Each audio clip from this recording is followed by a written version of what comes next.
welcome to AMC Rewind. Rewind. I'm Alicia Malone. This is the show where we nerd out about classic films, and with me, as always, is one of the biggest nerds of them all, Mr. John Schnepp. Hey, what's going on?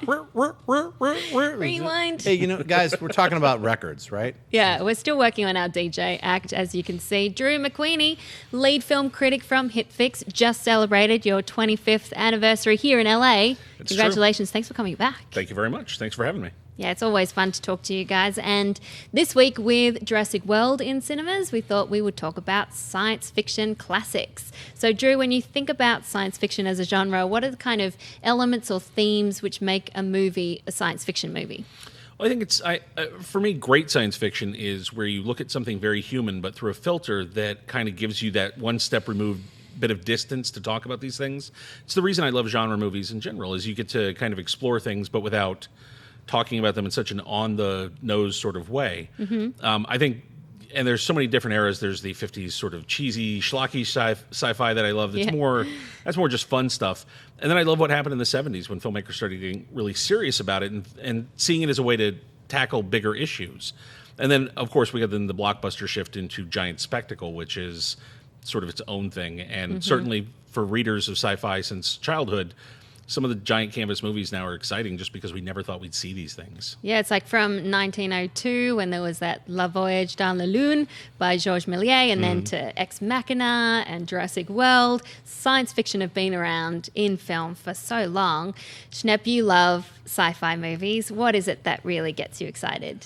It's the amplification of what is now. I mean, science fiction is best when it's taking what's normal, everyday life in society and expanding upon it, because then you can really, really use that microscope to its full degree. Like, you're able to examine certain trends or mores or social issues outside of what you're used to in our world, and really it's amplified reality. That's what science fiction is to me. The best science fiction is themes and ideas that, what could be in the future. Like you have a Logan's Run, or you have even the Andromeda Strain. There's a whole bunch of different ways to approach science fiction, and we're going to talk about some of the best ones coming up. Yeah, and it's often a mixture of different genres, fantasy and horror. I want to point out that we've already spoken about Alien, The Thing, and The Fly on previous AMC Rewind episodes, but we are sticking with some classics, starting with the granddaddy of all science fiction classic movies. Rewind recommends 2001, A Space Odyssey, released in 1968, directed by the great Stanley Kubrick.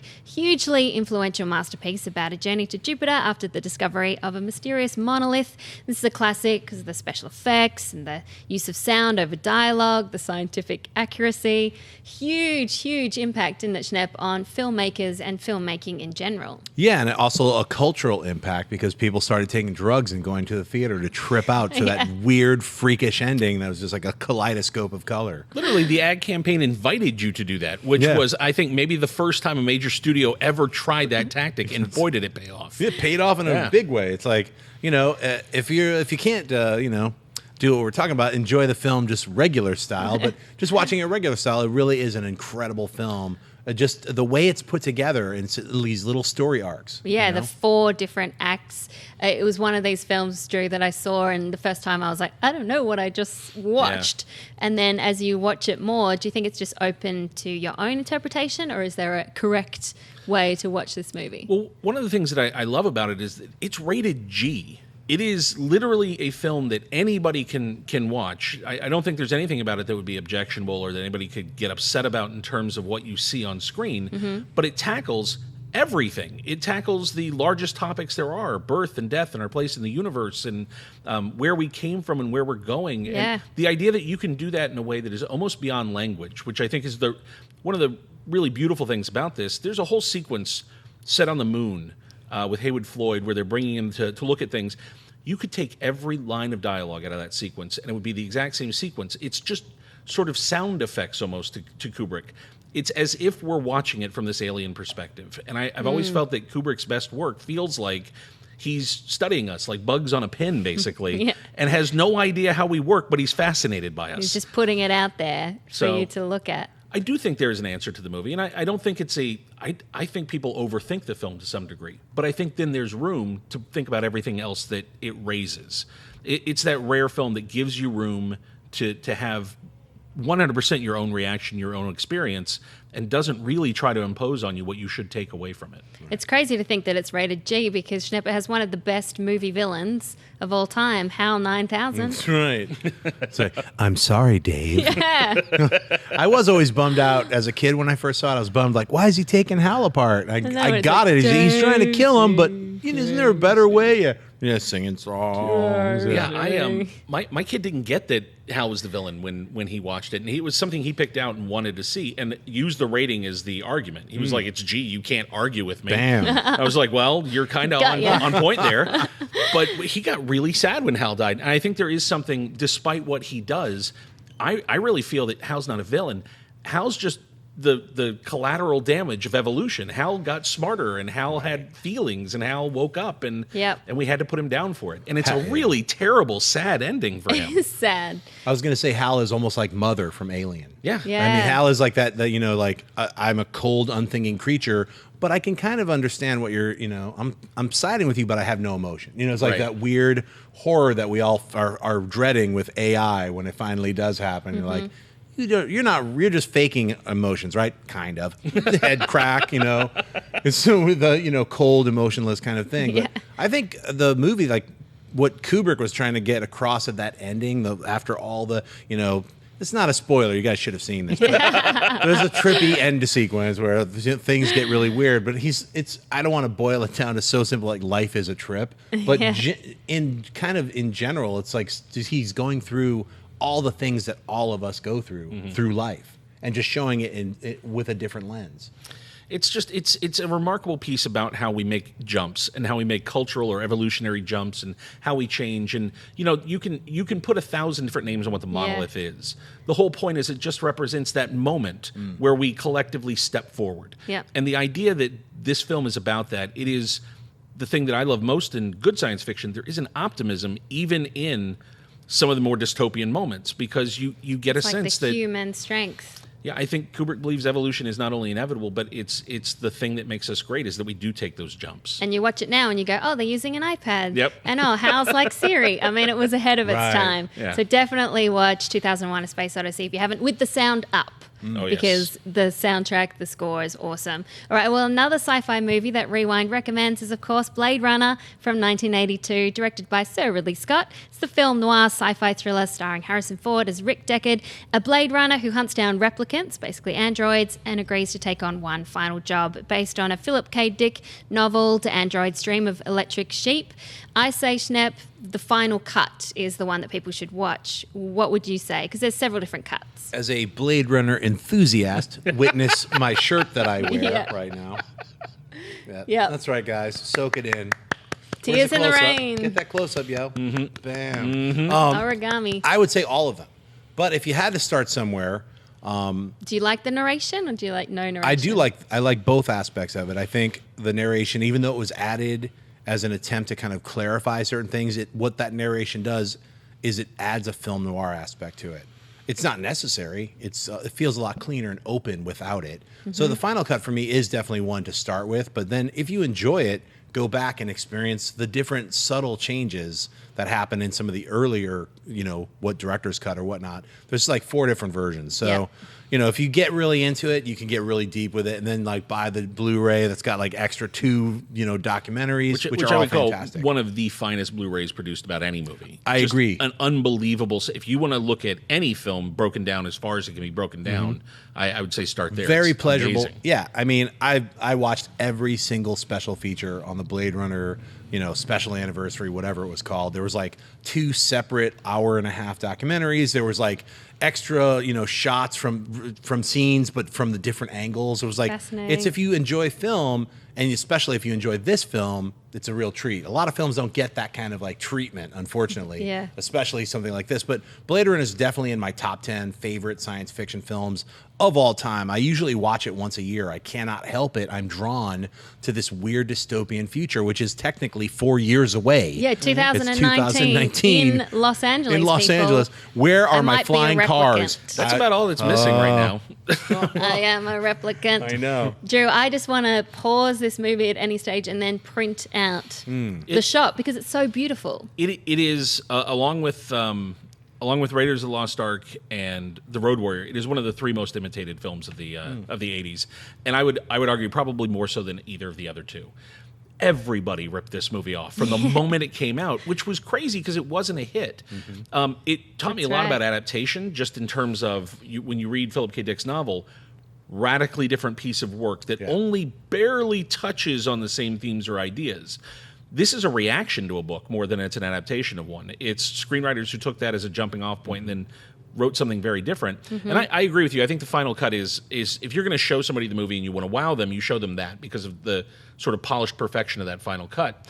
For me, the 82 cut is still the movie, though. The theatrical original release, for me, I love that the narration was done under duress. You can hear the gun they're holding to Harrison Ford's head to make him do those lines. Yeah. But there's something great about a guy who is emotionally disconnected and broken, delivering all of his lines like that, even in his head. It's like, a great... Is he a replicant? Oh, is he not a replicant? It's funny because I think there's been a major rethinking on that. Yeah. You look at the original film, I don't believe that Ridley Scott totally had that idea nailed down yet. Yeah. You look at what he's done since, and it's clear that he has had a lot of time to figure out how, with the footage he had, he could really tweak that and sell you the idea. Exactly. And in the final cut, I don't even think it's ambiguous. I think he is very clearly tilting his hand one way. But the idea that the film itself changed over the years and that he can't leave it alone, and there's... Very George Lucas-y. Yeah, there is.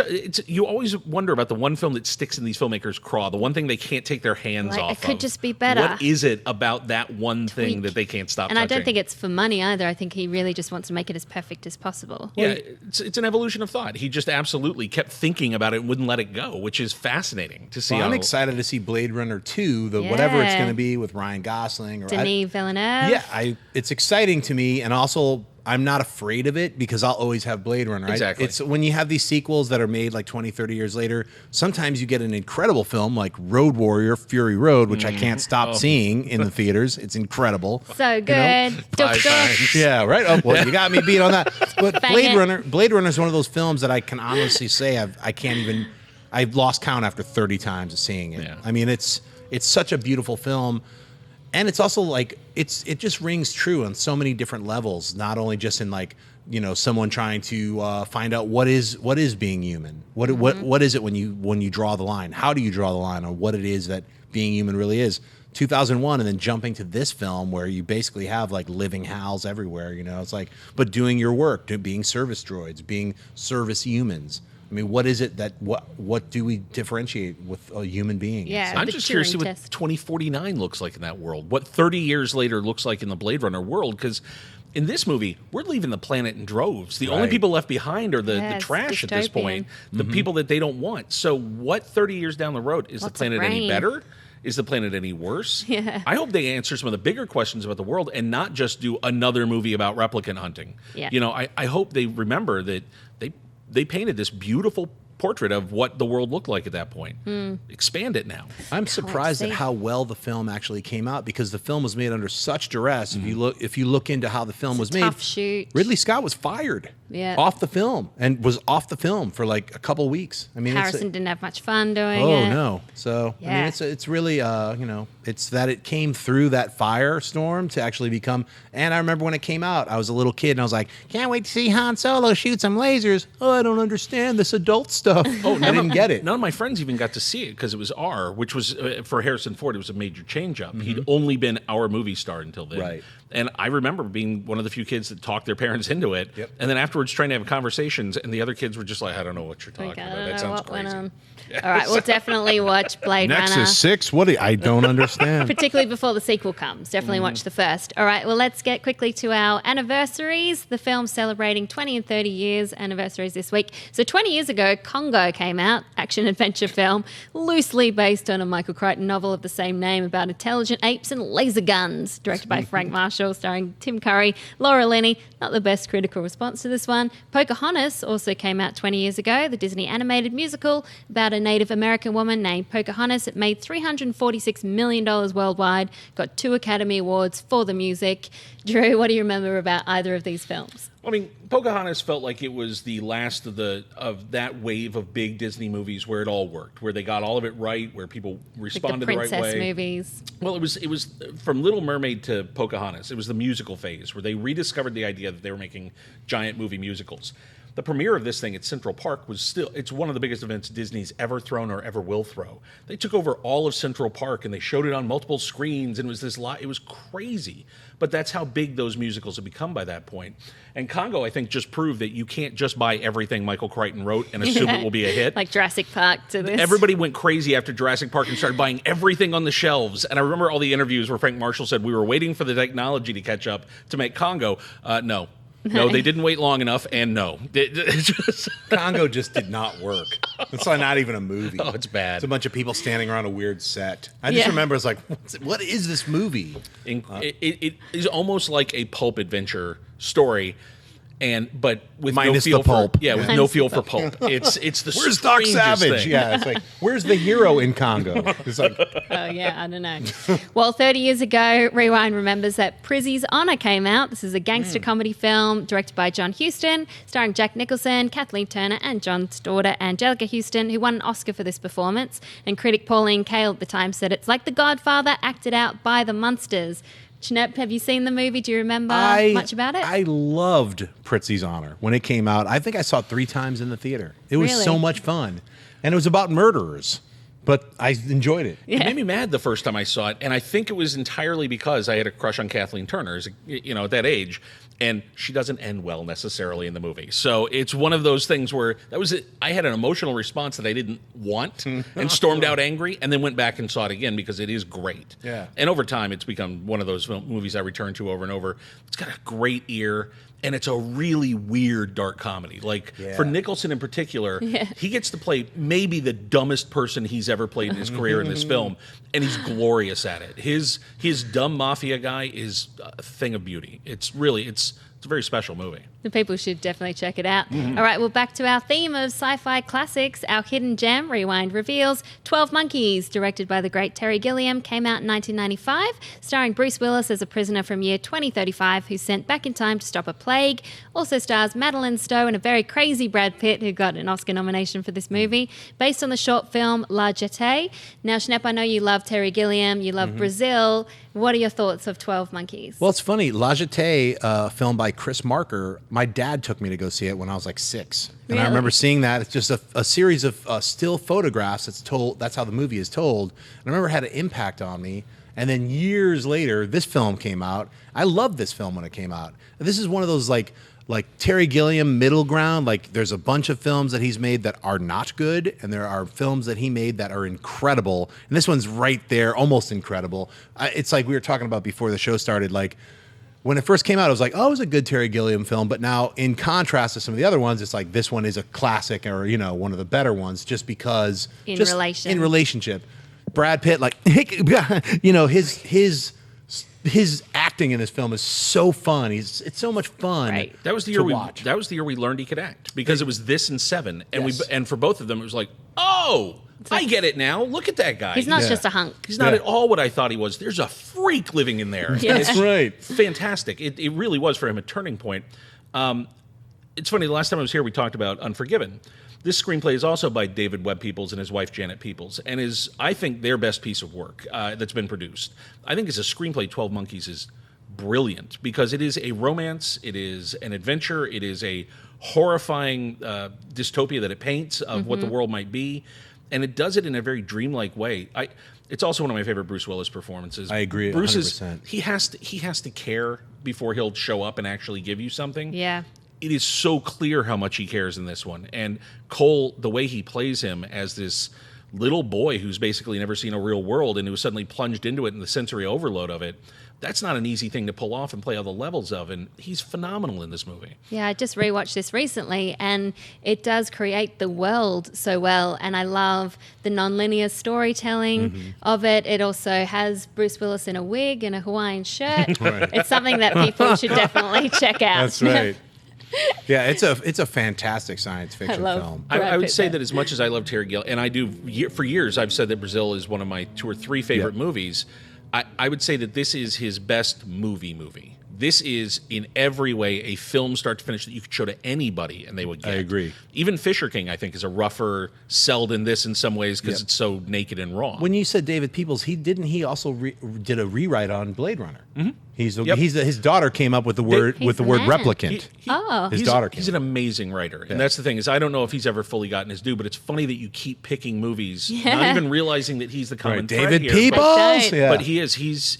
And yet. Oddly, very little of his work has been produced. It's just a handful of pictures, and they're all great. I actually don't know much about him, so now I want to go to IMDb and look up all the filmography and see which ones have been produced. And that's one of the things I learned in watching all that Blade Runner stuff on the Blu-ray. That there's scenes of him and Hampton Fancher and how they didn't get along and this and that, and how they ended up. So it's like the process of filmmaking, movie making it relies on so many different people. So it's great to see those little additions that all add up to the whole. All come together to make a great movie. So there you go.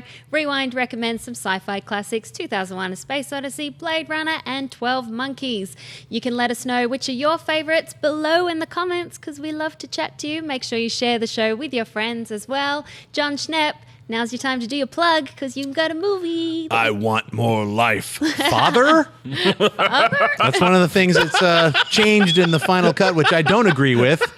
And it's not a spoiler. That's a find out. And you'll get it. Very good reference. You can find me at Twitter and Instagram at John Schnepp and at TDOSLWH. My film, The Death of Superman Lives, What Happened, comes out July 9th, but you can pre-order it right now at TDOSLWH.com. Right now you can pre-order it. Thanks for watching.